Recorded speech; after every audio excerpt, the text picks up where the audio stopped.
हे what's up guys, welcome back once again. दोस्तों, आज की कहानी जो एक्सप्लेन करने जा रहे हैं उसका नाम है हाउस ऑफ 9। तो कहानी की शुरुआत होती है लंदन शहर से। रात हो रही है और सभी लोग अपने मौज मस्ती में लगे हुए हैं।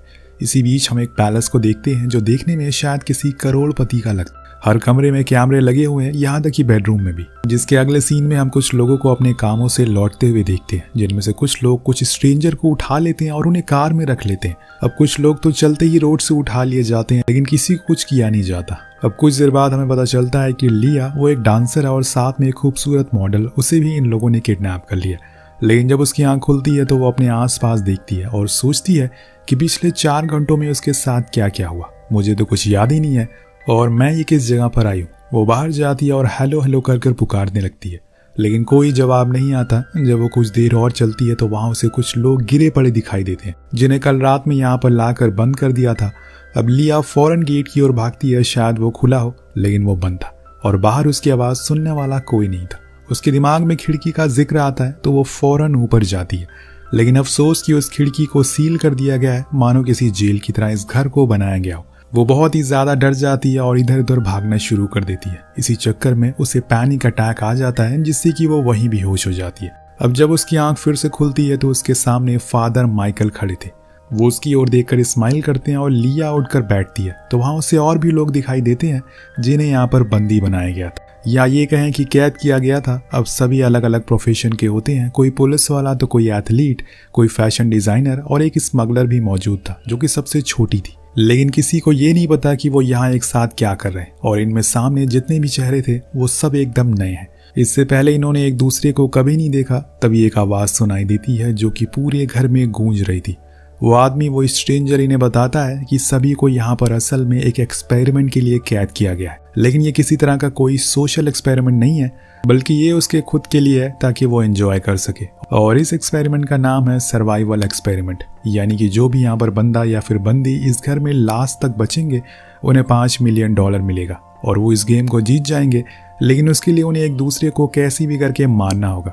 अब वो ये कैसे करेंगे ये उन पर डिपेंड करता है, क्योंकि इसके अलावा इस घर से बाहर निकलने का और कोई भी रास्ता नहीं है। और हाँ, उन्हें उनके घर वालों की टेंशन लेने की जरूरत नहीं है।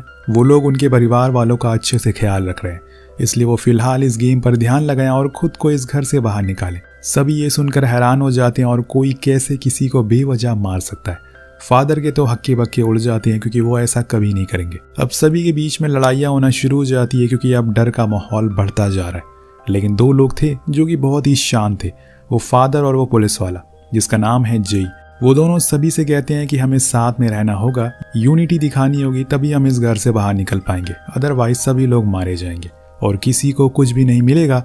वो सारे लोग से कहता है कि हमें 2 ग्रुप में बढ़ जाना चाहिए और इस घर में किसी एग्जिट गेट को ढूंढना चाहिए। सभी उसकी बात को मान लेते हैं और फिर काम पे लग जाते हैं। जेई को एक होल मिलता है, जिसे खोदने पर उसे पता चलता है कि उसके पीछे तो एक और दीवार है और इसीलिए उसे तोड़ पाना आसान नहीं है। इसके बाद वो लोग गेट को भी तोड़ने की कोशिश करते हैं, पर कुछ हासिल नहीं होता। वो शख्स इतना बेवकूफ तो नहीं है कि इतनी आसानी से इन्हें जाने देगा। उसने जरूर हर चीज को मजबूत बनाया है, लेकिन हमें ऐसा लगता है कि कुछ तो बहुत बुरा होने वाला है आने वाले समय में, और बहुत ही ज्यादा डरावना भी। मे भी कुछ लोगों को पैसों का लालच आ जाए और वो कुछ ऐसा कदम उठाएं जो किसी ने सोचा ना होगा। अब कुछ समय इसी तरह से बीत जाता है और वही स्ट्रेंजर दोबारा बोलता है, उनका खाना आ गया है। अब सभी लोग डाइनिंग टेबल के पास जाते हैं तो देखते हैं कि वहां पर एक डिवाइस लगा हुआ है, जिसके अंदर से फूड प्लेट आ रही है, जिसमें खाना बहुत ही कम है और सभी वो खाते हैं, पर किसी को पसंद नहीं आता, क्योंकि वो एक चिकन और एक कच्चा आलू होता है। यहाँ जेई सभी से कहता है कि हमें इसे स्टोर करके रखना चाहिए, क्या पता हमें ये कब तक मिलता रहे।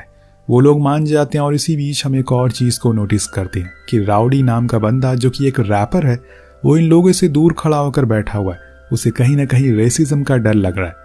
उसे ये डर है कि कहीं ये वाइट लोग उसे मार ना दे, इसीलिए वो चौकन्ना रहता है और सभी को ऐसा दिखाने की कोशिश करता है कि मानो उसके लिए सब कुछ नॉर्मल हो। लेकिन जेई को उस पर शक होता है और इसीलिए वो उसे घूरता रहता है। अब खाना खत्म करने के बाद ये लोग फिर से गेट के पास जाते हैं उसे खोलने के लिए। ये सब करके वो बस अपना टाइम और एनर्जी वेस्ट कर रहे। अब सोने का टाइम हो गया था और इसीलिए सभी ऊपर जाते हैं, पर यहाँ पर सिर्फ 5 ही रूम है और ऐसे में 11 लोगों का साथ में 5 रूम में सोना मुश्किल है।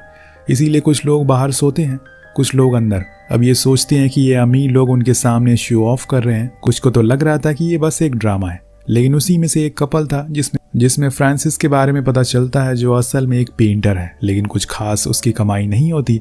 वो अपनी बीवी से कहता है कि उसे कुछ अपनी ज़िंदगी में बड़ा करना है जो वो हमेशा याद रखे, जिसके लिए उसे $5 मिलियन की ज़रूरत है। उसे किसी भी हाल में ये पैसे चाहिए ही चाहिए। उसकी इंटेंशन हम लोगों को पता चल जाती है, लेकिन उसकी वाइफ इस बात से खुश नहीं थी। वही हम फादर को भी देखते हैं जो बहुत ही ज़्यादा डरे हुए थे। वो गॉड से प्रे करते हैं और उस बंदे के सामने हाथ भी जोड़ते हैं, उसे जाने दे, उसका कोई भी कसूर नहीं है, वो तो बस एक मामूली से प्रीस्ट है। अब दूसरी ओर जेई सो रहा होता है कि तभी उसके रूम में कुछ हलचल होती है। एक परछाई आकर उसके बेड के पास खड़ी हो जाती है, उसकी बंदूक चुराने की कोशिश करती है। अब आपको लग रहा होगा कि ये फ्रांसिस है, लेकिन असल में दोस्तों ये राउडी होता है, जिसे जेई देख तो नहीं पाता, लेकिन जब सभी लोग शोर सुनकर नीचे आते हैं तो उनका शक राउडी पर ही जाता है, क्योंकि उसका चेहरे से पता चल रहा था कि वो सबसे ज्यादा डरा हुआ है। इतने में जेई को एक बाहर कार की आवाज सुनाई देती है। उसे लगता है कि शायद वो पुलिस वाले होंगे जो कि शोना को ढूंढने के लिए यहाँ पर आए होंगे, क्योंकि वो एक स्मगलर है। वो अभी भी जेल से पेरोल पर बाहर आया हुआ है और उसके पैर में एक जीपीएस भी लगाया गया ताकि वो भाग ना सके। सभी चिल्लाने लगते हैं। कोई गेट पर खड़ा था तो कोई सील हुई खिड़की के पास। जेई को लगता है कि शायद उसे शूट करना चाहिए, उसकी आवाज वहां तक पहुंच जाएगी, पर इससे भी कोई फायदा नहीं होता। वो लाख कोशिश भी करते हैं लेकिन कुछ हासिल नहीं होता। अब सभी डर के मारे वहीं बैठ जाते हैं। डांसर तो रोने लगती है। जय अपने रूम में चला जाता है। सभी को ये लगने लगा था कि शायद वो बच नहीं पाएंगे। इसी बीच एक सॉन्ग प्ले होता है जिसे सुनकर सभी पागलों की तरह डांस करने लगते, क्योंकि अब सभी का दिमाग हिल चुका है। लिया शराब पीने लगती है, औरों को भी ला कर देती है। फ्रांसिस तो अपने ही प्लान में बिजी होता है, इसीलिए वो उस बॉटल को लेकर अपने रूम में चला जाता है और वहां उसे तोड़कर उसके टुकड़ों को एक शार्प टूल में बदल देता है। उधर फ्रांसिस की वाइफ राउडी के साथ फ्लर्ट करने लगती है और वो भी नशे में धुत होकर उसके साथ डांस कर रही थी, पर तभी वहां पर फ्रांसिस आ जाता है। अपनी बीवी को राउडी के साथ देखकर वो बहुत गुस्सा हो जाता है, उसे मारने के लिए आगे बढ़ता है। लेकिन दोस्तों यहाँ उन दोनों में लड़ाई की वजह से फ्रांसिस की वाइफ जूलिया जमीन पर इतनी तेज गिरती है कि उसका सर फट जाता है और ज्यादा खून बहने की वजह से उसकी ऑन द स्पॉट मौत हो जाती है। यानी कि शुरुआत हो चुकी है। अब फादर चिल्लाते हुए कहते हैं कि तुम तो यही चाहते थे ना, देख लो। अब ये सब शुरू हो गया। जेई के साथ साथ बाकी लोगों को लगता है कि ये काम असल में राउडी का है, उसने ही जूलिया को धक्का दिया होगा और इसीलिए वो लोग उसे रूम में बंद कर देते हैं। जूलिया की मौत के बाद सभी बंदे बहुत ही ज्यादा सहम जाते हैं, खासकर लिया जिसने आज तक ये सब देखा नहीं था, इसीलिए वो रोना शुरू कर देती है। पर इन सब के बीच हम फ्रांसिस को देखते हैं जो बहुत ही अजीब बिहेव करने लग गया था। उसे देखकर लग रहा था कि उसकी वाइफ की अभी अभी उसके सामने मौत हो गई है। उसको अब खुद के अंदर जूलिया दिखाई देने लग गई थी, इसीलिए वो उसी की लिपस्टिक लगाकर खुद को किस करना शुरू कर देता है। उसका दिमाग थोड़ा हिल चुका था, या फिर ये कहें कि सटक गया था। कुछ समय धीरे धीरे बीत जा रहा था। अब घर में केओस और ज्यादा बढ़ता ही जा रहा होता है। जेई उस गेट के पास ही खड़ा रहता है और सोचता है क्या सच में सबको मार कर ही इस घर से बाहर निकला जा सकता है, या फिर कोई और रास्ता भी है। इन 10 लोगों की सारी हरकतें वो अजनबी बंदा अपने रूम में बैठकर कैमरे में देख रहा था और साथ में खूब मजे भी लेता है। तो यहाँ पर पूरा बिग बॉस चल रहा था दोस्तों। अब कुछ ही देर बाद जब शांति हो जाती है तो इन्हें खाना दिया जाता है, लेकिन इस बारी खाना और भी कम था, इसीलिए वो सभी थोड़ा थोड़ा ही खाते हैं। जेई राउडी को उसका हिस्सा देने के लिए जाता है, लेकिन वो तो उस खाने को उसके मुंह पर फेंक देता है और बहुत ही गंदी गंदी गालियां देकर वहां से भगा देता है। पर फादर एक अच्छे इंसान थे, वो ऐसा किसी और के हक का खाना नहीं खा सकते। वो खुद उठ जाते हैं, लेकिन जेई उन्हें रोकता है और गेट को खोलने से मना करता है। लेकिन इस बारी वो गेट राउडी खोल देता है और जेई के ऊपर एक रॉड से हमला करता है, जिससे कि उसकी वहीं मौत हो जाती है। पर वो फिर भी नहीं रुकता और जानवरों की तरह उसे मारता रहता है। वो तो आखिर में आकर उसे कुछ बंदे रोक लेते हैं। अब जेई ने अपने आखिरी समय में अपनी बंदूक फादर को दे दी थी, इसीलिए अब उसे संभालने का जिम्मा उनका है। लेकिन अब इस घर में सिचुएशन पहले जैसी नहीं रही। सब लोग पागल हो गए, क्योंकि किसी को भी ऐसे रहना पसंद नहीं आ रहा है। अब सभी को डर भी लगने लगा है। लेकिन इसी में एक शख्स है जो कि बहुत ही शांत है, बस इन सभी चीजों को होते हुए देख रहा है। वो था फ्रांसिस। वो सभी को ऐसा दिखाने की कोशिश कर रहा था कि उसकी वाइफ के जाने के बाद वो पूरी तरह से टूट गया है, लेकिन असल में कोई किसी के अंदर झांक कर तो देख नहीं सकता। अगर ऐसा होता तो कितना अच्छा होता। कहानी और आगे बढ़ती और कुछ लोग जेई की लाश को भी वहीं ला कर रख देते हैं जहां जूलिया की रखी हुई थी। अभी न जाने कितने लोगों की लाश यहाँ पर आने बाकी है। अब 3 दिन बीत जाते हैं और आज जाकर इन्हें अच्छा खाना दिया जाता है, साथ में एक नोट भी जिसमें लिखा था कि गुड वर्क, यानी कि वो बंदा इस गेम को देखकर बहुत खुश है, उसे मजा आ रहा है ऐसे ही लोगों को एक दूसरे को मारते पीटते हुए देखने में, इसलिए आज उसे खुशी में ज्यादा खाना भिजवाए। इस बारी फ्रांसिस कहता है कि लाओ मैं उसे राउडी को दे आऊं। सभी हैरान थे लेकिन कोई रोकता नहीं है। तो उस रूम में जाता है और उसे बताता है कि तुमने जो भी किया उससे वो इंसान बहुत खुश है और इसीलिए उसने आज स्पेशल खाना में भिजवाए। अब नीचे फादर और लिया बैठे हुए थे पर वो नोटिस कर रहे थे कि फ्रांसिस को गए हुए काफी समय हो गया है और इसीलिए वो दोनों राउडी के रूम में चेक करने के लिए जाते हैं और वहां जो देखते हैं तो हैरान रह जाते हैं। उसने खुदकुशी कर ली थी पर उसके गले में जो स्कार्फ था वो असल में जॉन का था, लेकिन उसके पास तो फ्रांसिस आया था। आखिर माजरा क्या है? ये उसने सच में खुदकुशी कर ली या फिर ये सब एक दिखावा है? अब फादर भी इसी सोच में पड़ जाते हैं कि उन्हें तो पूरा यकीन है कि जरूर इसे किसी ने मारा है, वरना राउडी खुदकुशी करने वाला इंसान तो नहीं था। आज पहली बार सभी का शक फ्रांसिस पर जाता है क्योंकि वो आखिरी बार उसके रूम में गया था, लेकिन वो साफ साफ इनकार करता और सभी को उल्टा सीधा बोलना शुरू कर देता है क्योंकि किसी पर भी यकीन किया नहीं जा सकता। अब तो सब लोग एक दूसरे के खून के प्यासे हो गए हैं। अब एक रात जब शोना क्लेयर के रूम में जाती है तो उसके सामानों को देखने लगती है और इसी को लेकर उन दोनों में बहस हो जाती है। इस छोटी सी बात को लेकर क्लेयर शोना को गले में एक स्क्रू ड्राइवर डाल देती है जिससे कि वो मारी जाती है।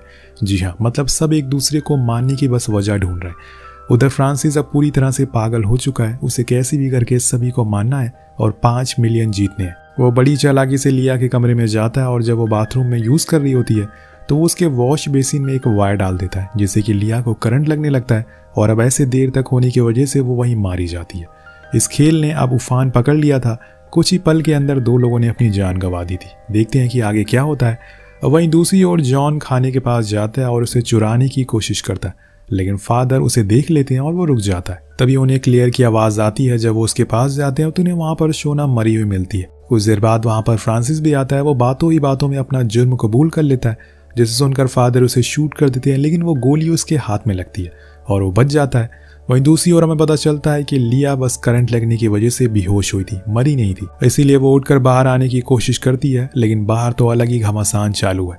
क्लियर जो कि जॉन के पास जाकर कहती है कि वो दोनों बच सकते हैं और यहाँ से जिंदा बाहर निकल सकते हैं, लेकिन यहाँ जॉन के अंदर तो खाने की टेंशन है। वो इस सोच में था कि कहीं वो अगर इसको बचा लेगा तो इसके साथ खाना शेयर न करना पड़े। वहीं फादर फ्रांसिस के ऊपर फिर से बंदूक तान देता है और उसे शूट कर देता है और वहां जॉन क्लियर का गला दबाना शुरू करता है, जिससे उसका भी पत्ता साफ हो जाता है। लेकिन इतने में फादर उसे ऐसा करते हुए देख लेते हैं और वो उससे भी गोली से उड़ा देते हैं। यानी कि अब इन सब के बीच वो ये तो भूल ही जाते हैं कि उन्होंने फ्रांसिस को गलत जगह शूट कर दिया था, वो मरा नहीं अभी। तभी वो पीछे से आकर उन पर चाकू से हमला करता है और फिर बंदूक की सारी गोलियां उन पर उतार देता है। इस चीज से फ्रांसिस बहुत ही ज्यादा खुश था। वो चीख कर कहता है कि मैं तो जीत गया, लाओ मुझे मेरे पैसे दे दो, मैं विनर हूँ। लेकिन कोई भी आवाज नहीं आती। ऐसा इसलिए क्योंकि दोस्तों अभी लिया जिंदा है, यानी कि अभी ये गेम खत्म नहीं हुआ है। 2 लोग जिंदा और इस बारे में फ्रांसिस को कोई आइडिया नहीं है। उधर लिया को फ्रांसिस के छुपाए हुए वो शार्प टूल मिल जाते हैं और वो उसे लेकर भागना शुरू करती है, लेकिन फ्रांसिस ने उसे ढूंढ लिया था। वो जानवर बन चुका है। वो लिया को मारने के लिए कुछ भी कर सकता है, किसी भी हद तक जा सकता है। अब वो उसके पीछे पीछे भागता है और दोनों ऊपर से नीचे आकर गिरते हैं। जो लिया के हाथ में टूल था वो फ्रांसिस के सीने में घुस जाता है, जिससे कि वो मारा जाता है। यानी कि अब फाइनली खेल खत्म हो चुका है। लिया इस सर्वाइवल गेम को विनर बन चुकी है। फ्रांसिस के मरते ही उस घर का गेट खुल जाता है और वहां उसे $5 मिलियन से भरा हुआ बैग मिलता है, जिसे लेकर वो अपने घर जाना चाहती है क्योंकि उसने जो कुछ भी यहाँ पर एक्सपीरियंस किया है अब वो उसे दोबारा नहीं देख सकती। वो जैसे ही उस घर के कदम बाहर रखती है एक दूसरे घर में एंटर कर जाती है, जो कि हूबहू पिछले वाले के जैसा था। पर यहाँ पर वो लोग नहीं थे, बल्कि वो लोग थे जो उन 12 लोगों को मार कर यहाँ पर आए थे। शायद आप समझे नहीं होंगे। दरअसल यहाँ पर लिया के जैसे ही 12 लोग मौजूद थे जिनके पास पैसों से भरा हुआ बैग था, यानी कि उन्होंने भी लिया की तरह खुद को जीवित रखने के लिए उन अनजान इंसानों को मारा होगा।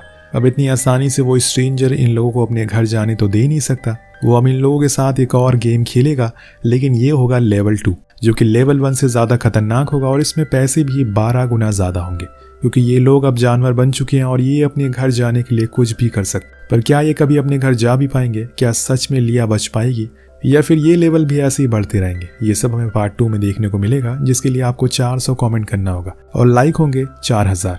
मिलते हैं अगली वीडियो में। Peace out.